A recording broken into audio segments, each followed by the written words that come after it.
You will hear of wars and rumors of wars, but see to it that you are not alarmed. Such things must happen, but the end is still to come. Nation will rise against nation, and kingdom against kingdom. There will be famines and earthquakes in various places. All these are the beginning of birth pains. Then you will be handed over to be persecuted and put to death, and you will be hated by all nations because of me. Yes, indeed. This is Unsealed, the official podcast of Wings of the Eagle. Christopher is me. Happy to have you along for the ride today. Please let me know who you are, where you're from. If you're watching live, be honored to meet you and say hello. Get in on the conversation a little bit. And if you don't know, we are fully funded by you. If you like this thing, if you like this podcast, if you like what Wings of the Eagle does in any way, whether it's this latest topic of the UFOs and stuff or anything else that we're involved with, the books and courses and support for missions and conferences and all that stuff, please do help us. Just go to wingsoftheeagle.com/support unsealed, and you can give right there whatever you can. Much appreciated. And we also have Patreon set up. Haven't done a great job in telling folks about it, I guess, but it's there. Patreon.com/wingsoftheeagle. You can find all our offerings there, including a special group called the Aviary that we are trying to build, where we can talk about things in a private way about this topic, about maybe you're a whistleblower, maybe you work in one of these projects or the program, or you know something, or you just want to hang out with people who do, and maybe you're a Christian and maybe you're not. That doesn't matter. So anyway, that's all available to you, and on we go. All right, so we'll get, hey folks,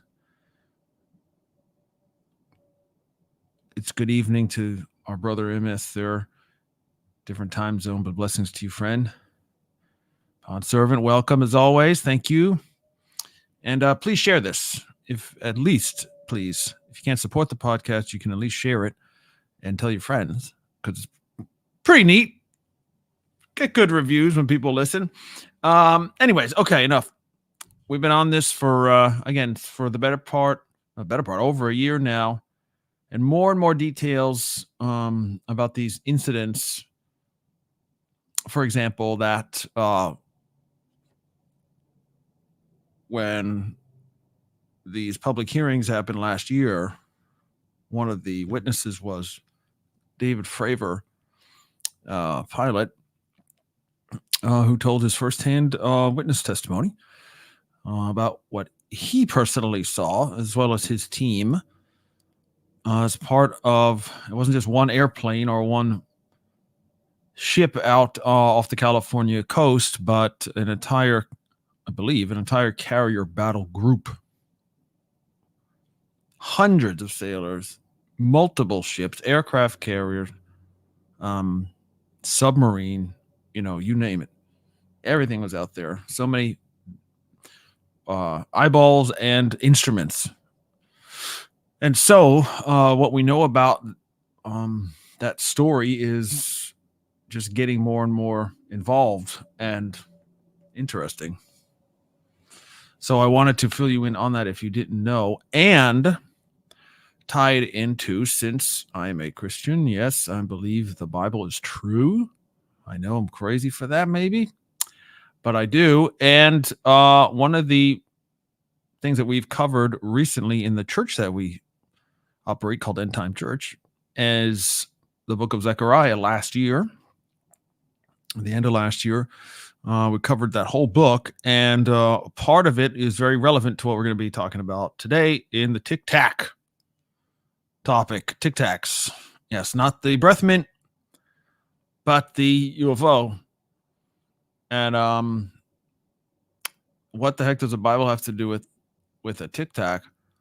Well, when we did the Bible study, and the link is down below, by the way, in your description,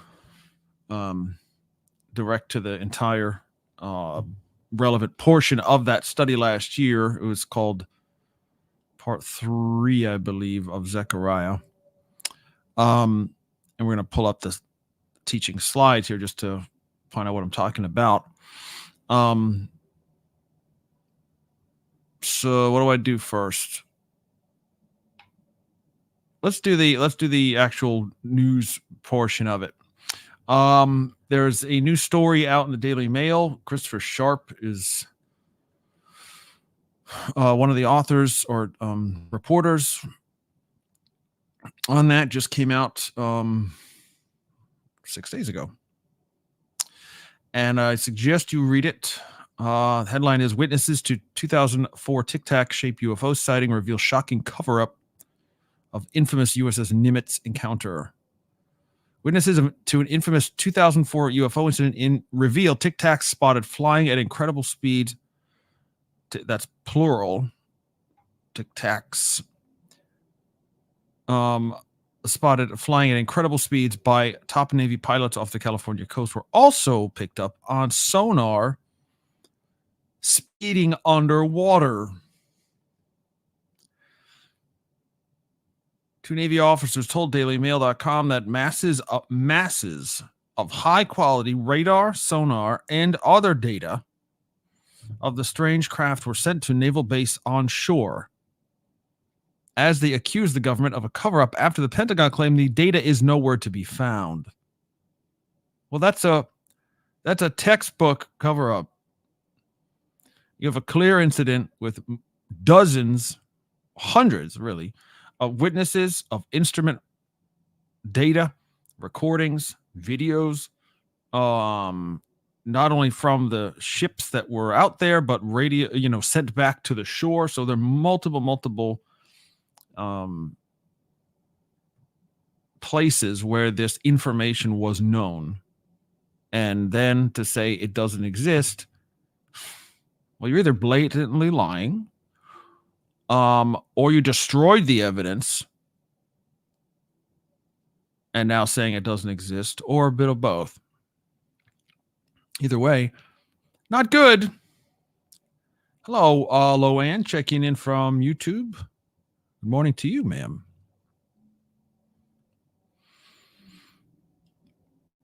Okay, so we've got multiple situations there. The Pentagon says data's nowhere.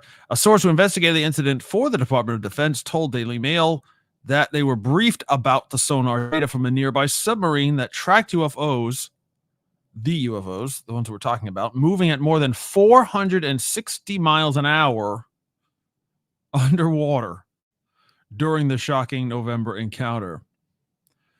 I'm not sure if this comes up in the story or not, but you may not know, but 460 miles an hour underwater, the fastest underwater submarine ever, and I looked this up this morning,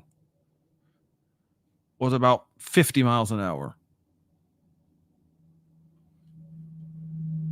And that 50,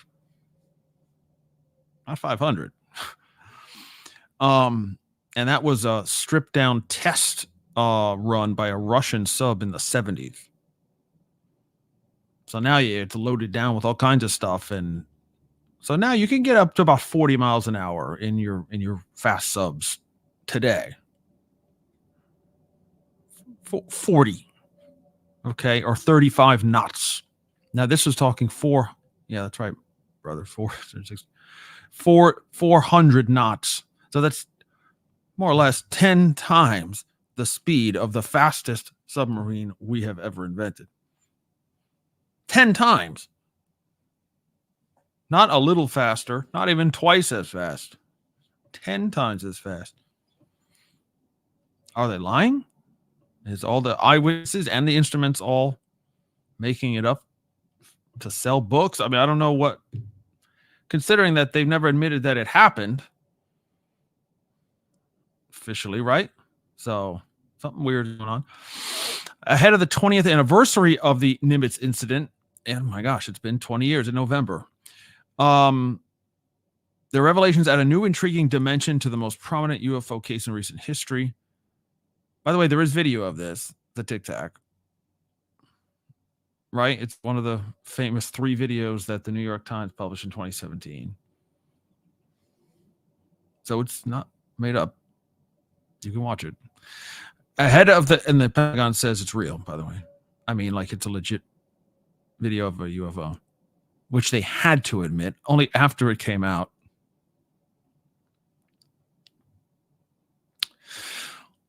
On November 14th, 2004, Top Gun fighter pilot David Fravor, and that's not an exaggeration. He was one of the best pilots we've had, period. He was flying a training exercise off the coast of San Diego when he was rerouted to investigate a strange object spotted by radar on radar by warships protecting his aircraft carrier, the USS Nimitz. So again, there's a carrier, and then there are ships around that carrier. They're all in communication. They're all seeing what's going on, and now they're talking to the best pilot they've got. Go look at this. Go find out what the heck's going on. What he found was a roughly 40-foot white object with no windows or wings, shaped like a tic-tac. You should all know what that means. If you don't, it's a little breath mint. And it's white and looks like an oblong egg, or like a tank, a propane tank, kind of like an oval. Anyway, it's longer than thick, but you get the idea. So it was 40 feet long, approximately, from what they could tell, roughly. Shaped like a tic-tac, flitting about above the sea that was roiling below it, disturbed by something large submerged beneath the surface. So this tic-tac was sitting over the water. It wasn't flying even at that point. It was sitting there, and it was over this disturbed water that was being disturbed by something underneath, a very large object underneath. Is there a relationship between the two? Was it creating the problem? Was it trying to stop the problem? Was it communicating? Is it one of their, is there another craft that the tic-tac was talking to? Are they enemies? Are they friends? We don't know. Commander Fravor told Congress last year that as he circled the object, it tried to mirror his movements, then shot off past him at thousands of miles per hour. Some thousands. That's, by the way, faster than any jet we have.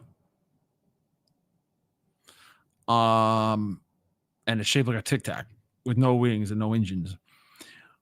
Shot off past him at thousands of miles an hour, somehow stopping a second later at a secret pre-designated rendezvous point 60 miles away that only he and a handful of Navy staff on his ship were given ahead of their exercise. That's called the CAP point. In other words, it wasn't even known to everyone only a few people in the whole battle group knew what this. It's the point in the sky. It's a place. You go meet here after your exercise. You meet up there. It's part of the mission. Anyway, it's not common knowledge. Somehow the tic-tac knew it and went there. Kevin Day was Senior Chief Operations Specialist aboard the USS Princeton at the time, in charge of monitoring the skies with radar to protect the Nimitz. This is one of the other ships in the group. Kevin Day told Daily Mail that in the 10 days prior to the incident, that's 10 days leading up to this tic-tac famous incident, he saw similar objects on his radar behaving inexplicably. Day said groups of about 10 objects were repeatedly detected 80,000 feet above them, where the Earth's atmosphere becomes space, dropping down to 20,000 feet in less than a second, then following the ships by flying through the air at a relatively leisure 115 miles an hour before zooming off towards Guadalupe Island off the coast of Mexico, where they seem to disappear under the sea. It's not sci-fi. This is not made up. These are serious people committed to service of the United States. And they're all seeing the same things. No one's having a delusion. No one's having an episode or something. Not only humans, but their instruments are all seeing the same things. So, and this is all leading up to this incident, right? So this is 10 days and before you're seeing hundreds, basically. So he says groups of 10. Here it is. They originated from sub-Earth orbit. They came in groups of 5 to 10 at a time. If you added up all the groups, it would be about 100 contacts. They said, in other words, 100 different vehicles. The very first group had 10 objects. They sat right around 80,000 feet or so off the east coast of Catalina Island. They just sat there for a time. Then they would drop down as a group instantly between 20 and 28,000 feet off the coast of Catalina Island, about 10 miles east of it. The really weird thing was, he says, it's not really weird up to this point, apparently. The really weird thing was a single object would leave the group and travel very slowly right over the top of us, the carrier battle group, between 20 and 28,000 feet at about 100 knots, which was really slow. It would just track above us. And then the next one would depart. And the next one. All the groups did that. All 100 of them, to the best of my knowledge, disappeared in the same spot in the sky. And that spot was about 60 miles north of an island off the coast of Mexico called Guadalupe Island.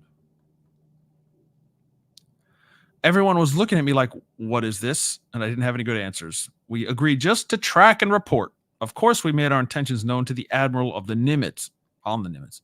This is an admiral, is a senior leader in the United States Navy, and he was on the aircraft carrier. Okay, so Kevin Day, this operator who's in charge of looking at this stuff, told the guy who was in charge. But the story gets stranger from there. Daily Mail can reveal that unknown objects were also allegedly recorded zooming around underwater during the incident. A senior sonar officer aboard the USS Princeton at the time told comrades that while Kevin Day, the officer up top, was seeing objects dropping from space, and Fravor was dogfighting with the TicTac, his team were picking up sonar for returns for objects in the water.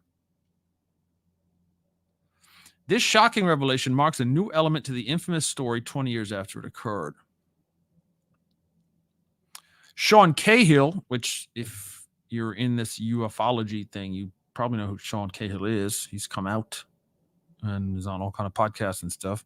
Sean Cahill was a chief master at arms on the Princeton, and from its deck, he says he saw lights in the sky matching the movements of the objects Day saw on his radar.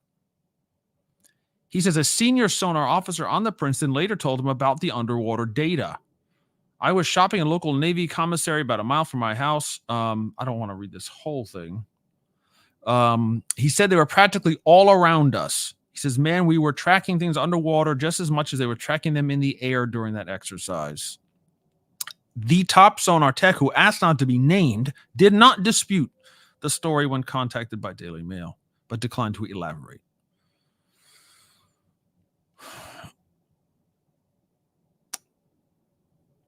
A source who worked as a senior official in defense intelligence told Daily Mail that they investigated the incident several years later and were briefed on sonar data recorded by a submarine in the area of the Nimitz carrier strike group. Now, wait a minute. I thought there was no data. The source said the sonar, Pentagon, you liars. The source said that the sub-sonar caught the UFOs traveling more than 400 knots or 460 miles an hour through the water in the vicinity of the ships. Can you understand how dangerous this is? Even if it's not a hostile intention?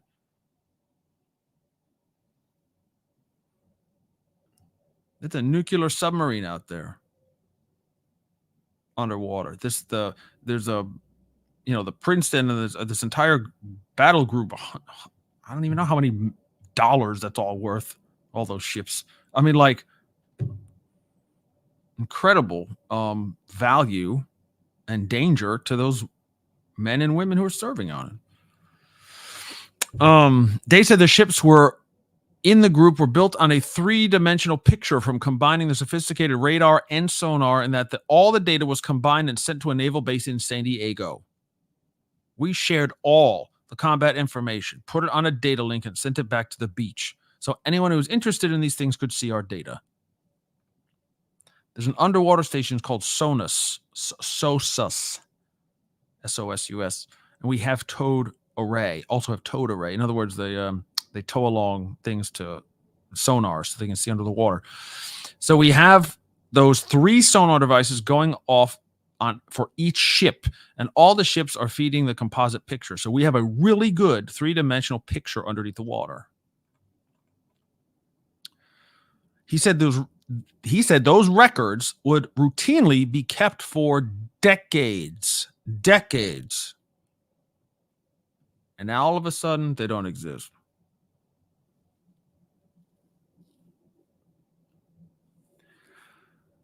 But the Pentagon official charged with investigating UFO incidents claimed that he couldn't find any data. That's liar Sean Kirkpatrick of the Lying Arrow office. That's not Daily Mail's words. Those are mine.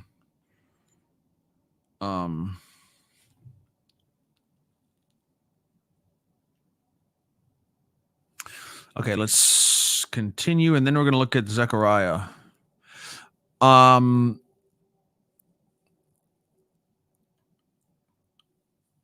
Cahill and Day say Kirkpatrick, the one who is lying, is wrong and could even be deliberately trying to hide the truth. Okay, well, you put it that way, I'll say liar. Those things are available for decades, for the most mundane events that happen, everyday operations. They should be there for all the vessels that were there, but they're all missing, said Cahill. It seems like purposeful obfuscation.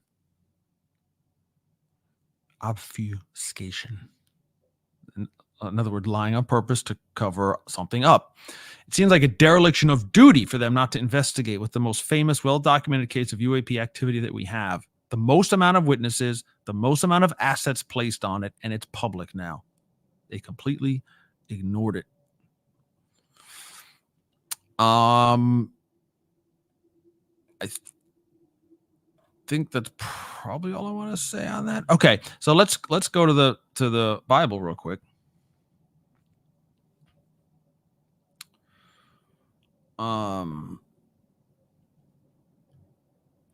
Zechariah, and this is a slide from, as I said, my teaching presentation to the online church we have, End Time Church, at the end of 2023. You will read in Zechariah 5, there is an account of what's called a flying scroll. Some Bibles say flying roll, i.e. a scroll with writing, or it's a book. And back in the day, this is how you wrote things on one big piece of parchment paper, and then you rolled it up, and that's how you carried it or stored it. So that's why it's called that, because that's what it looked like. And it has writing in it. But here's the thing. The Bible actually doesn't just describe it as, and it's flying through the air, or it says going to the whole earth. So it could go everywhere. And so you get the shape generally of what a scroll is. And it also gives the size in the Bible. It says it's 20 cubits by 10 cubits. That's approximately 30 feet long by 15 feet wide. So it's twice as long as it is wide, and it's approximately 30 feet. What didn't the Navy guys say was about 40 feet long, what they saw? Just saying. It's not inconsistent. Why mention this? Why did the Bible mention how big it was? 20 cubits by 10 cubits. A scroll, the scrolls aren't that long. That's if you're writing something, it's not going to be 30 feet long and 15 feet wide. that's much larger than any scroll used for writing. So what Zechariah saw was a special or unique object sent for a unique purpose. There's no doubt of that, right? And it says it contained a curse, flying or traveling or sent, flying over the whole earth. Well, it could mean it's for everybody, global. But what it contained was actually the reason for it. In other words, the words that were on it, or the reason that it was sent, the purpose of it was global judgment against thieves and false witnesses, like liars, to expose liars of the world and thieves.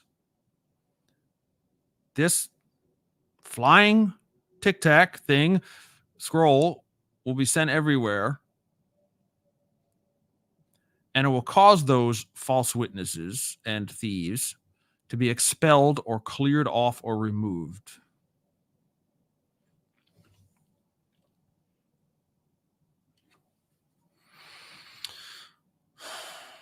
And it says it will consume the house once this is done. The house of believers, the church, the leadership of Israel, specifically, that's what Zechariah is prophesying about. But it seems more global and wider. But here's the thing: based on the description of the scroll, something to consider is that the picture on the left is from the incident that I'm talking about, the Nimitz. There's the actual picture from the video that you can see anywhere. There's the data on the side from what the camera that it's from, and where in the sky or how far away, and blah blah blah. All the data on the sides there. That's the tic-tac. And also an artist's representation of what Mr. Fravor said he saw, right there. In relation, I tried to get in relation to the size of his plane, his jet. So, based on the size and the shape and what it's going to do, I think you should read your Bible, and don't depend on other sources to tell you about the Bible, or even teachers like me. Go read it for yourself and see what it's talking about. I think it's very worth your while. All right.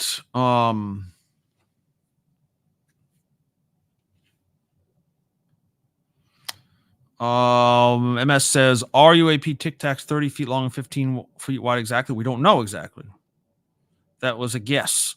He said approximately 40 from what he could tell.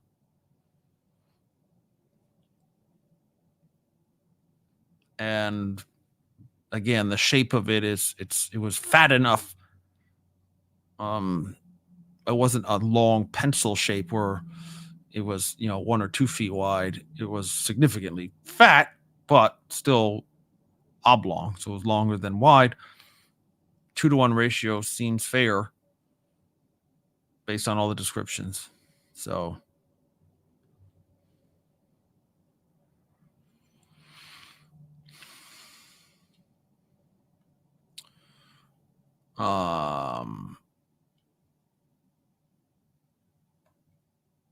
there's a Dr. Smithers, PhD, with a picture of Jesus in his profile. I'm not going to engage with the doctor right now. Okay. In the story, Richard Dolan is set to release a book called A History of USOs. That is going to be fantastic. I have no doubt, because his very complete and compelling 2-volume set called UFOs in the National Security State is required reading. It's actual history by an actual historian, not a crazy, either religious fanatic or a UFO fanatic. He's telling you what happened and the real deal.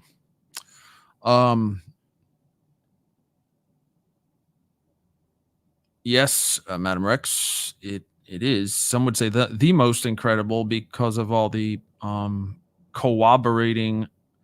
It's not even evidence; it's just recordings. Oh, where's the pictures? Where's the video? Right? A lot of people say, for example, me, I saw an orb in the sky above the highway that I was traveling, and it was stationary, it's not moving, and then it disappeared into nothingness. But I can't prove that. You have to take my word for it. You don't have to, but I didn't video it because I was driving. So a lot of times people say, "Oh, video or it never happened." Well, it couldn't. Well, it wasn't long enough in duration, and I was driving in the fast lane. There's no way. But there's video of this and instruments, very sensitive, military grade radar and sonar and all these crazy technologies that prove something is there. And it's not a trick of the eyeballs, but yet we have the eyeball witnesses. Yes, we have recordings. Yes, we have the data. Yes, we have triangulation. Okay, here's one other just thing I wanted to mention on this. Again, please go read that story from the Daily Mail. But here's an interesting follow-up to that. This just came out 2 days ago. Connection between 2004 Nimitz event and 2019 Southern California UAP event. In 2004, groups of UAP disappeared from radar right above Guadalupe Island, which we just read. Kevin Day, who was there, said so, who was watching them. And then 2019, a group of UAPs swarmed a Navy ship. And this is many UFOs around one ship, literally a swarm. Then departed on a heading taking them 60 miles north of Guadalupe Island. Let me share my screen. That island is just off the coast of Mexico, Baja California. If you know what Mexico looks like on the left, on the west coast, beneath California in America, there's Mexico and that little, that finger looking thing that's called Baja California.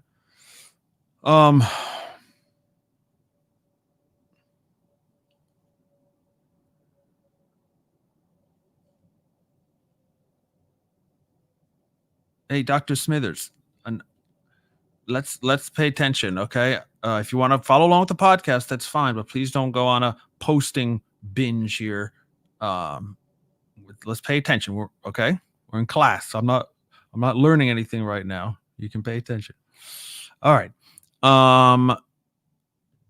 Let me share the screen so you can see what I'm talking about with the map. Sorry for the audio listeners. You're just going to have to find us on YouTube at Wings of the Eagle.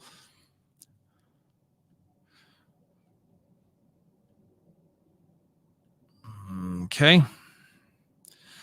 There's the island. You see the little land below? And that red circle is showing you 60 miles north. The same location in both events, 15 years apart, where a swarm, each time dozens of UFOs, went to and disappeared. Kevin Day said went to the water.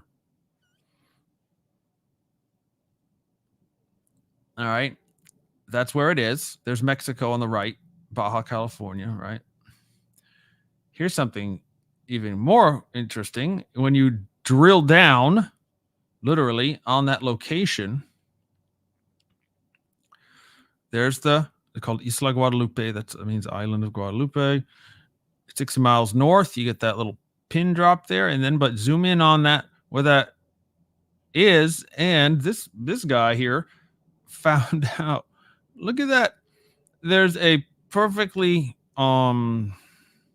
circular dome underwater something that's 10,000 feet across. You see, you put the little line on top of it and it extrapolates out to how many feet it is.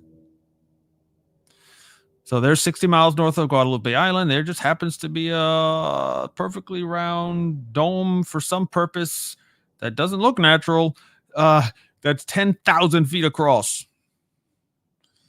Not a minor object. There's the super close-up of it. And actually, there's one right next to it, too. Right to the north. It's very, very interesting. All right, that's just what I wanted to show you there. Okay.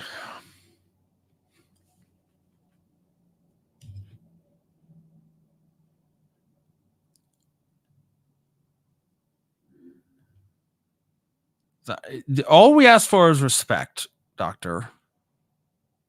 Okay, that's all I ask for. Don't be disrespectful. Don't be mean. And when you start typing in caps and when you start insulting people, my viewers or me, you're gone. Okay, that's it's insta banning. That's my policy on all my podcasts, on my Twitter feed, X, my social, my real life. All right, anyone who trolls and just wants to make insults and is disrespectful is gone. Okay. Okay. After a couple of warnings, which you got. Okay. Let's go to comments and then we'll wrap it.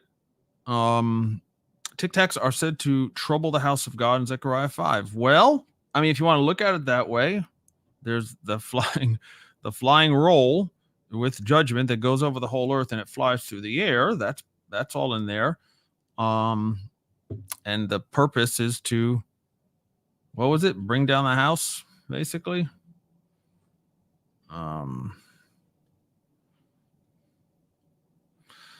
Now you're making me pull up the scripture, which is always good. Zechariah, second to last book in the Old Testament. I looked, there was a flying scroll, 20 cubits by 10 cubits. This is the curse that goes out over the face of the whole earth. According to the curse, whoever steals will be removed from the community or expelled. I will send it out and will enter the house of the thief and the person who swears falsely. It shall remain in the midst of the house and consume it. It will land in the middle of his house and destroy both timber and stones. So it's going to destroy the house of those who are lying and swearing falsely and stealing. Thief. Okay, that's what it says. Jason, what's up, Jason? On YouTube, can you name other instances in the Bible where prophets describe supernatural objects or experiences with similarly allegorical or similes? Well, we actually, a couple of weeks ago, I went through a kind of like a survey of supernatural events. As far as objects go, there's not a lot. You've got Ezekiel and what he saw God, Jesus riding in on, and this throne and the vehicle that he was in, and the wheels within wheels and the cherubim and that whole contraption. I don't know if well, whatever. There's that. You have Zechariah here. And you have speculation. Usually, almost always, God just gets right to the point and say, this is what's going to happen. This is a prophecy. It's for this purpose. And I'm going to prove myself that I'm God. So anyway, you can go, if you want, go find that episode a couple weeks ago, something like a survey of supernatural events. Anyway, it was basically just to compare what was positive and what was negative. In other words, because many folks from my tribe, okay, are assuming that if something is appearing and disappearing, or it's some kind of vehicle, or it's some kind of supernatural event, that it has to be demonic. And that's not the case. And I'm talking about all the supernatural stuff in the Bible, Old and New Testament, and it's basically 80-20 for God's and positive, good guys doing it. Not all the time. But even if it is negative, like this Zechariah instance, even if it has a negative connotations, you're gonna be destroyed if you're a liar or a thief and all this stuff. Like, the result will be seen as very negative, but still God is behind it. He sent it for a reason, right? No, nobody's pulling a fast one on God.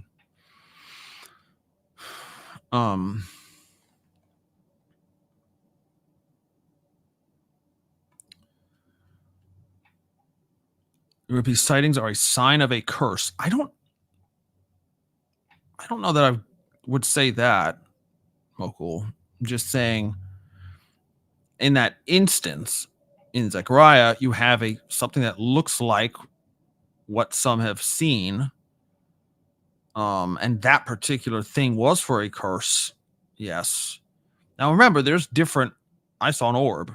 Most people see some kind of circular, I won't say most, but the traditional sightings are more of a circular, like a saucer or a wedge or a triangle even, right? There's tons of pyramids. I mean, there's tons of shapes that people see and are recorded, right? But the TicTac shape is one of them.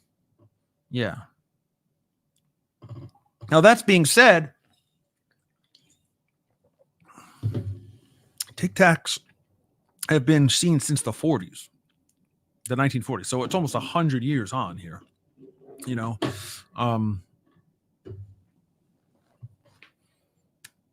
doesn't mean it's a sign of a curse 80 years ago. Like at a certain point, it's loses the immediacy. Like, okay, this is happening right now because God has sent this curse out. So, you know what I mean? I hope.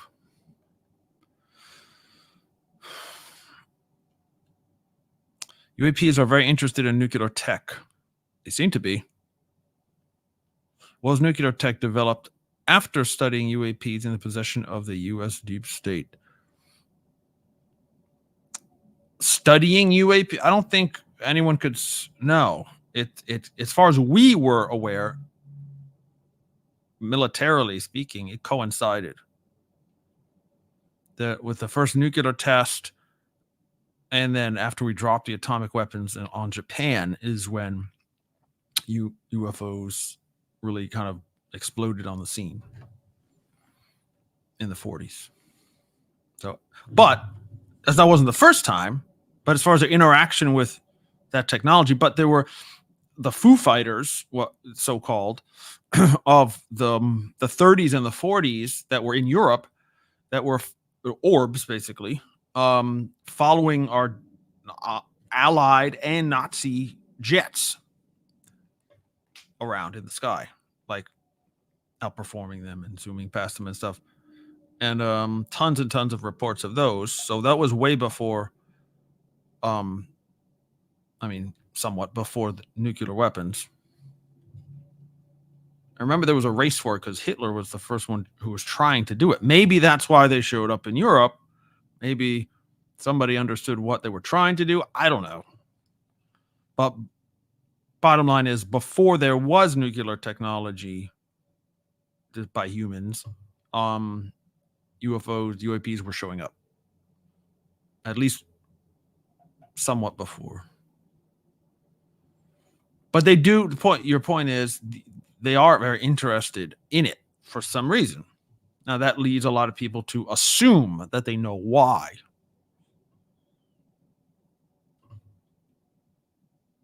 And there's been, again, history on that where they have UAPs, whatever you think they are, have shut down nuclear missiles and turn them on, which you can't do. Even the guy, even, you know what I'm saying? Like, you just can't do that. The one person cannot decide to turn on the nukes today. The president can order it, but even at that, there's a long chain of events that have to happen for that missile to go live and ready to launch. But the history of it is that has happened. Thank God it didn't launch. But who's to say, like, that wouldn't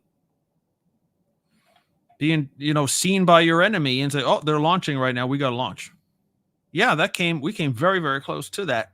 You could say because of this UAP interference. So yes, that's a mystery that we're going to have to get to the bottom of. We have to.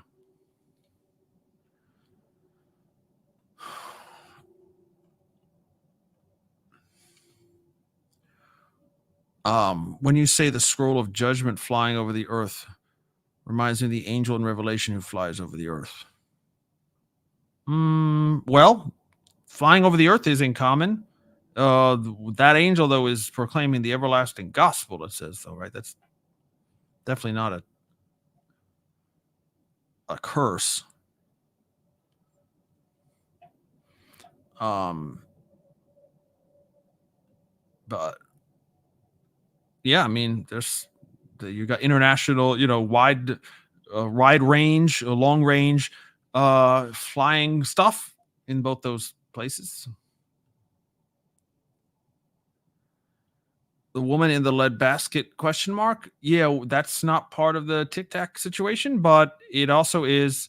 We covered that. I would, Loanne, if you would go check out the sermon on that, the link below in the comments, it'll take you to the. We covered that directly after. Talk about the two witnesses, the two olive trees, the flying roll, and the lead basket, and the woman. That's all covered in that teaching. But even at that, I'll just say, yeah, it's interesting that it's talking about a lead disc covering something up, or a metallic disc. It's pretty neat, right? Zechariah 5 is a bit bewildering, to be honest. Well, it could be. I mean, yeah, it's definitely interesting. Local is saying stealing equals communism and lying and false witness equals Islam. I don't even know if I would take it that far, because, I mean, communism as an economic system, you could say, is forcibly taken. All taxes are that, aren't they? I mean, I don't know. Communism's gone, right? I mean, except for China, North Korea, and Cuba, I think. So the world doesn't need to be judged for that. And Islam certainly is spreading, but I think it's the way I read that chapter and the context, it seems to be very personal. Like, I'd be more concerned if I was a United States military or intelligence employee right now who is actively lying by covering this up and saying it never occurred, say there's no data, or God forbid, say it's because of Jesus that I'm not telling you about this and they're demons, so I'm not going to say. That's a liar. And you're using the name of the Lord to do it. And it says thieves. Well, that's exactly how this program is receiving billions and billions and billions of dollars over the past 80 years. They are literally stealing from the Congress, from the taxpayer, and not telling Congress about it, not getting authorized use. They're stealing it. So if we're just talking about UAPs, UFO programs, and how that's going to be revealed, that's a judgment. And the liars and the thieves are exactly why it's being, that's what we're seeing. The results of liars and thieves.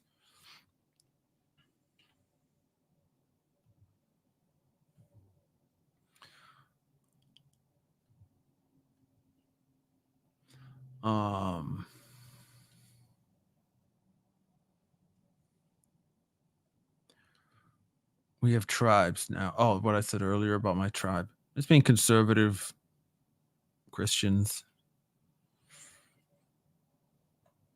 Because there's more than us out there, right? Got to tell you.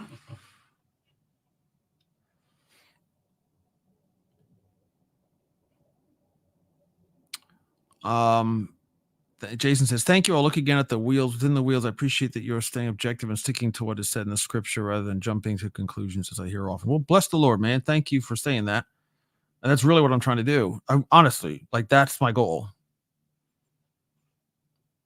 is to stay as objective as I can. And I know that there's some weird parts in the Bible, and we can't just ignore it, and we can't spiritualize it all away.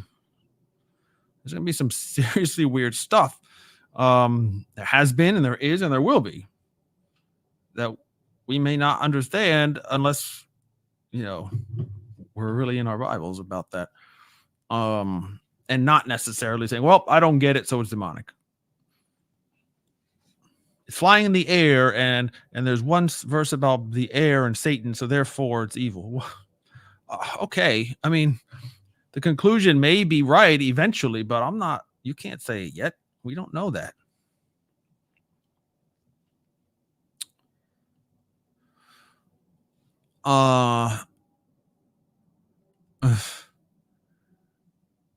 Yeah, I know. It's a small little tribe, but we're still here, right? We're just trying to make it work. All right, friends, that's about all that we have time for today here on Unsealed. TicTacs and Zechariah 5. Please, if you enjoy this, share this video, give towards the podcast. We can only do it with your help. Go to wingsoftheeagle.com/support unsealed, or go to patreon.com/wingsoftheeagle and see what we've got going on there. And you can help us out that way. At least share, comment, stuff like that. That's the least you can do, really, right? No guilt, but it's easy.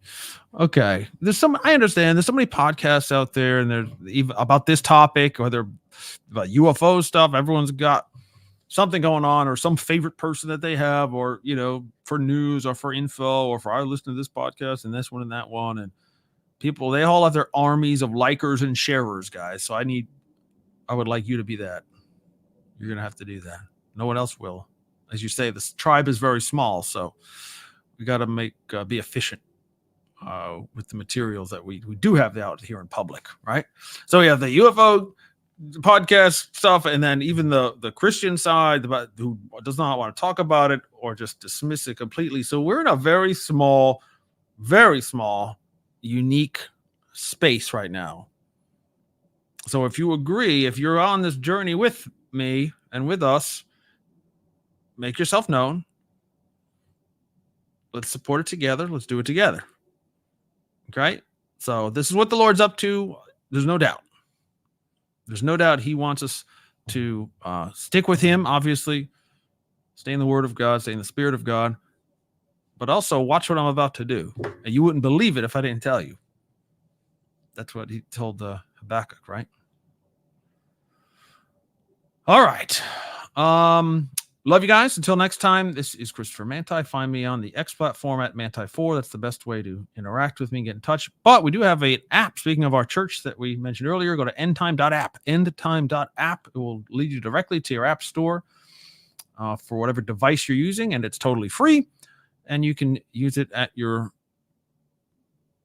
till your arms fall off, right? That's totally great. Please contact me there. You can private message me there as well. Until next time, this is Unsealed.